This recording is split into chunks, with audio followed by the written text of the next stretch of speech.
ಸಿರಿಗನ್ನಡವೇ ನನ್ನ ಉಸಿರಾಗಿರಲಿ, ಸ್ವರ್ಗಲೋಕವೇ ಕೊಟ್ಟರೂ ಬೇಕಾಗಿಲ್ಲ, ಕನ್ನಡ ಮರೆತೆಂದು ಬದುಕುವುದಿಲ್ಲ.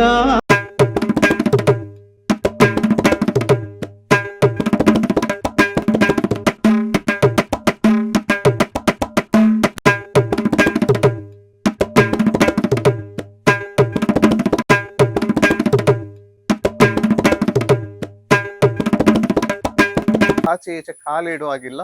ಒಬ್ರು ಬಾಬ್ರಾಯಿಗಳೇ ನಮಸ್ಕಾರ, ಒಬ್ಬ ಬಾಬ್ರಾಯಿಗಳೇ ನಮಸ್ಕಾರ, ಆ ತರ ಇದೆ ಅವರದ್ದು. ಒಬ್ಬೊಬ್ಬರಿಗೂ ಅವರದ್ದು ಪರಿಚಯ, ಅವರು ಮಾತಾಡೋ ರೀತಿಯಲ್ಲಿ ಅವರಿಗಿರೋ ಗೌರವ ಅಲ್ಲಿ ನಮ್ಗೆ ಗೊತ್ತಾಗ್ತಾ ಇತ್ತು. ನೋಡ್ಕೊಂಡ್ ಬಂದಿರೋದೇನಂದ್ರೆ, ನಾನು ಫಸ್ಟ್ ಸಂಗೀತ ಕಲ್ಸಿದ್ದೆ ಅವರು, ಫಸ್ಟ್ ಸರಿಗಮಪ ಕಲ್ಸಿದ್ದೆ ಅವರು ಸ್ಟಾರ್ಟಿಂಗ್ ಇಂದನು. ಇನ್ನು ಕೂಡ ಇವತ್ತು ಕೂಡ ಅವರ ಪ್ರೋಗ್ರಾಮಿನಲ್ಲಿ ಒಂದು ಹಾಡಿದ್ದಾರೆ. ಅದು ಕೂಡ ನಮಗೆ ಕೂಡ ಸಾಧ್ಯವಿಲ್ಲ ಅಷ್ಟು ಹಾಡ್ಲಿಕ್ಕೆ. ಆ ಎನರ್ಜೆಟಿಕ್, ಆ ಎನರ್ಜಿ, ಎಂಥೂಸಿಯಾಸಮ್ ಈ ಏಜಿನಲ್ಲಿ ಕೂಡ ನಮ್ಗೆ ಕೂಡ ಸಾಧ್ಯವಿಲ್ಲ ಅಷ್ಟು. ಇವರು ಅಂತ ಹೇಳೋದೊಂದು ಸಾಗರ. ಅವ್ರ ಹತ್ರ ಕೂತ್ಕೊಳ್ಳೋವಾಗ್ಲೇ ಏನೆಲ್ಲ ಜ್ಞಾನಗಳು ನನಗೆ ಸಿಗ್ತಾ ಇದೆ. ನನ್ನ ಹತ್ರ ಅವರಿಗೆ ಏನೋ ಒಂಥರ ಮೋಹ ಉಂಟಾಯ್ತು. ಚೆನ್ನಾಗಿ ಕಲಿತಬಾರ್ದು, ಇಲ್ಲಿ ಬಿಡಬೇಡ. ನನ್ನ ಹತ್ರ ಕಲಿತ ಎಲ್ಲ ಶಿಷ್ಯರು ಒಳ್ಳೆ ಸ್ಥಿತಿಯಲ್ಲಿದ್ದಾರೆ, ಆಕಾಶವಾಣಿಯಲ್ಲಿದ್ದಾರೆ, ಅರಮನೆಯಲ್ಲಿದ್ದಾರೆ. ನೀನು ಕಲಿತವರೆಲ್ಲ ಒಂದೊಂದು ಸ್ಥಿತಿಯಲ್ಲಿದ್ದಾರೆ, ನನ್ನ ಹತ್ರ ಕಲಿತವರು ಜೀವನ ಮಾಡ್ತಿದ್ದಾರೆ, ಕಲಿತು ಅಂತ ಹೇಳಿದರೆ. ಆವಾಗ ಈ ಮೃದಂಗದವರು ಚಿದಂಬರದಿಂದ ಬಂದವರು, ಚೆನ್ನೈಯಿಂದ ತಿನ್ನವೆಲ್ಲಿಯಿಂದ ಬಂದು ತಂದೆ ಮಗ ಇಬ್ಬರು ಇದ್ದವರು, ಮುತ್ತುಸ್ವಾಮಿ ದೇವರು, ವೆಂಕಟೇಶ ದೇವರು ಅಂತ. ಅಲ್ಲಿಂದ ಮೃದಂಗ ತಮಿಳುನಾಡಿನ ಕ್ರಮ ಸಂಪ್ರದಾಯದಲ್ಲಿ ಮೈಸೂರಲ್ಲಿ ಜಾಲ್ತಿ. ಅದುವರೆಗೂ ದೇವೇಂದ್ರಪ್ಪನವರು ಬಹಳ ಚೆನ್ನಾಗಿ ಹಾಡೋರು. ಅವರ ಜೊತೆ ಡಿ ಶೇಷಪ್ಪ ಅಂತ ಹೇಳೋರು ತಬಲ ಬರ್ಸೋರು. ಊರು ಬಿಟ್ಟು ಹೋಗಿ ಒಂದು 6 ವರ್ಷ. ನಾನು ಪುನಃ ಮನೆಗೆ ಬರುವಾಗ 3 ವರ್ಷ ಆಗಿತ್ತು. ನಮ್ಮ ಎಲ್ಲರೂ ತಂದೆ ತಾಯಿಗಳೆಲ್ಲ ತುಂಬ ಆಸೆ ಆಗಿ ಕೃಷಿಯಾಗಿದ್ದೆ ನಾನು ಬಂದಾಗ. ಬೇಸರ ಆಗಿತ್ತಂತೆ ನಮ್ಮ ತಾಯಿಗೆ. ಆಗ ಬ್ರಿಟಿಷರ ಆಳ್ವಿಕೆ, ವರ್ಲ್ಡ್ ವಾರ್ ಅಂತ 2ನೇ ಮಹಾಯುದ್ಧ ನಡೀತಾ ಇತ್ತು. ಆಗ ನಾನು ಹೋಗಿದ್ದು ಒಂದು ದರಿದ್ರಾವಸ್ಥೆಯಲ್ಲಿ ಹೋದರೂ ನನಗೆ ಸಿಕ್ಕಿದ ಗುರುಗಳು ನಮ್ಮನ್ನು ಕೈ ಬಿಡಲಿಲ್ಲ. ಅವರು ನನ್ನನ್ನು ಯಶಸ್ಸಿಗೆ ತಂದದ್ದು ಇವತ್ತಿಗೆ ನಾನು ಅವರನ್ನು ಮರೆಯುವುದಕ್ಕಾಗುವುದಿಲ್ಲ. ಅವರು ಎಷ್ಟು ಆಧ್ಯಾತ್ಮಿಕವಾಗಿಯೂ ಸಂಗೀತದಲ್ಲಿ ಎರಡರಲ್ಲಿ ಎಷ್ಟು ಚಿಂತಕರಂತ ಹೇಳಿದರೆ, ರಮಣ ಮಹರ್ಷಿಗಳ ಶಿಷ್ಯರಾಗಿದ್ದರಂತೆ ಅವರು ಕೆಲ ಸಮಯ. ಹಾಗೆ ಅವರೊಂದು ಆಧ್ಯಾತ್ಮಿಕದಲ್ಲಿಯೂ ಸ್ವಲ್ಪ ನಮ್ಮನ್ನು ಅದಕ್ಕೆ ಮೈಸೂರಿನಲ್ಲಿ ರಾಜರಲ್ಲಿ ಹೋಗುವಾಗ, ದೊಡ್ಡ ದೊಡ್ಡ ವ್ಯಕ್ತಿಗಳಲ್ಲಿ ಹೋಗುವಾಗ ಕೆಲವು ಸಭ್ಯತನ ನಿನ್ನಲ್ಲಿ ಬೇಕು ಅಂತ ನನ್ನನ್ನು ತಯಾರು ಮಾಡಿದ್ದು ಅವರು ಗುರುಗಳು ಮಾತ್ರ ಅಲ್ಲ, ತಂದೆ ತಾಯಿಗಳಂತೆ ನನ್ನನ್ನು ನೋಡಿದವರು. ಅಂಥ ಗುರುಗಳ ಜೊತೆಯಲ್ಲಿ ಇದ್ದದ್ದು ಸಾರ್ಥಕ.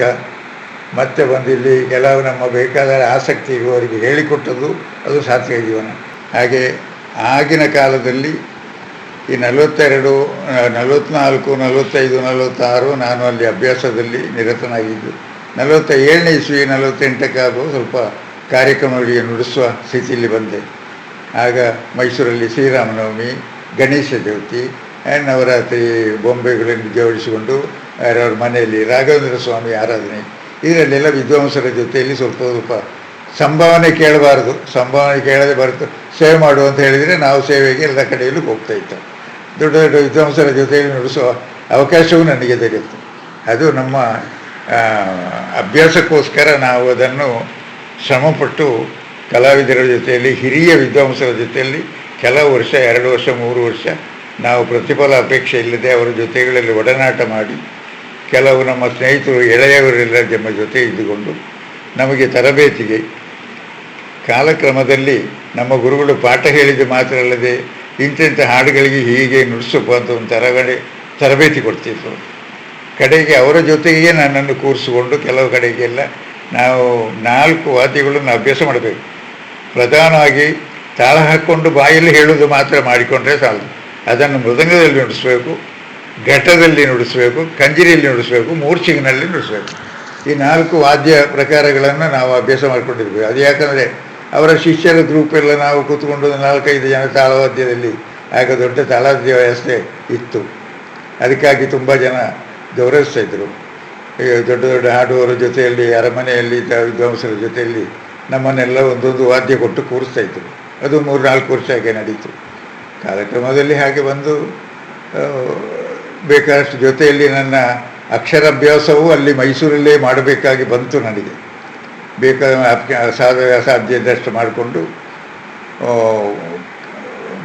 ಅರಮನೆಯಲ್ಲಿ ಇದ್ಕೊಂಡು ಆಗಲೇ 48-49 ಸಾಧಾರಣ ನಾನು ವಿದ್ವಾಂಸರ ಜೊತೆಯಲ್ಲಿ ಪಕ್ಕವಾದ್ಯ ನುಡಿಸುವ ಅನುಭವದಲ್ಲಿ ಬಂದಿದ್ದೇನೆ. 52ನೇ ಇಸವಿಯಲ್ಲಿ ನಮಗೆ ಮೈಸೂರು ಮಹಾರಾಜರ ಜಯಚಾಮರಾಜೇಂದ್ರ ಒಡೆಯರ ನವರಾತ್ರಿ ದರ್ಬಾರ್ನಲ್ಲಿ ನಮಗೆ ಒಂದು ಆಯ್ಕೆ ಸಿಕ್ತು. ಅದನ್ನೇ ನಾವು ಮುಂದುವರಿಸ್ಕೊಂಡು ಹೋದ.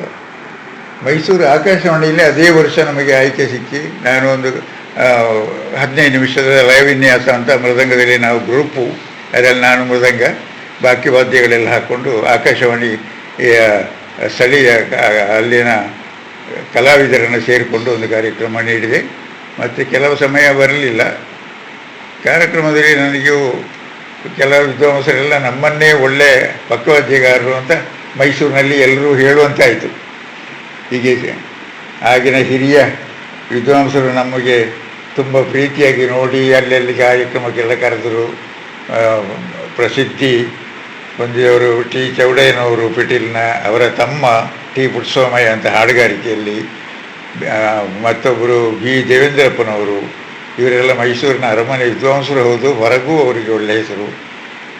ಆಮೇಲೆ ತುಂಬ ಹಾಡುವವರೆಲ್ಲ ಇದ್ದರಪ್ಪ, ಶೊಲ್ಲಪಿಳ್ಳಿ ಇದ್ದರು, ದೇಶಿಗಾದ್ಯನ ಅಂತ ಇದ್ದರು, ಇವೆಲ್ಲ ಒಳ್ಳೆ ಹಾಡುವವರೆಲ್ಲ ಇದ್ದರು, ದೊರೆಸ್ವಾಮಿ ಅಯ್ಯಂಗಾರು, ಇವರೆಲ್ಲ ಇರುವ ಕಾಲದಲ್ಲಿ ಮೈಸೂರಿನಲ್ಲಿ ಒಟ್ಟಿನಲ್ಲಿ ಅಷ್ಟು ಸಣ್ಣ ಚದರದಲ್ಲಿ ನನಗೆ ಇರುವುದು ಒಂದು ದೊಡ್ಡ ಖುಷಿ. ನಮ್ಮ ಗುರುಗಳ ಹೆಸರು ಹೇಳಿದರೆ ಎಲ್ಲರೂ ನಮ್ಮನ್ನು ತುಂಬ ಪ್ರೀತಿಯಿಂದ ನೋಡ್ತಿದ್ರು.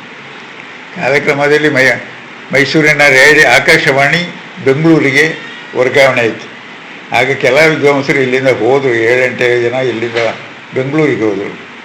ಮೈಸೂರಿಗೆ ಸ್ವಲ್ಪ ಹೊತ್ತು. ಆಗ ನಾವೇ ಕೆಲವರೆಲ್ಲ ನಮ್ಮ ಈಗ ಹೇಳೋಕ್ಕೆ ಹೋದರೆ ತುಂಬ ಜನದ ಹೆಸರು ಹೇಳಬೇಕಾಗ್ತದೆ. ಏನೇ ಇರಲಿ ಮೈಸೂರಲ್ಲಿ ಆಗಿನ ವಾತಾವರಣ ನಮಗೆ ಹಾಗಾಯಿತು. ಮೈಸೂರಲ್ಲಿ ಒಳ್ಳೆಯ ಹೆಸರು ಬಂತು ನಮಗೆ. ಊರಿನಲ್ಲಿ ಒಳ್ಳೆಯ ಹೆಸರು ಬರುವಾಗ ನಾವು ಚಲನಚಿತ್ರದಲ್ಲಿ ಕೆಲಸ ಮಾಡ್ಬೋದು ಅಂತ ಆಸೆಯಲ್ಲಿ ಹೋದದ್ದುಂಟು.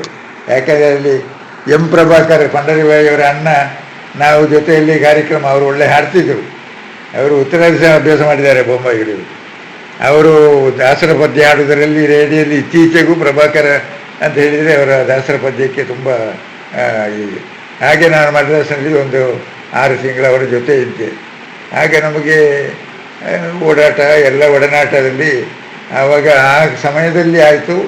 ಅವರು ಪಂಡರಿಬಾಯಿಯವರು ಸಂತಸಕ್ಕು ಅಂತ ಪಾಂಡುರಂಗ ಪ್ರೊಡಕ್ಷನ್ ಅಂತ ಶುರು ಮಾಡಿದರು.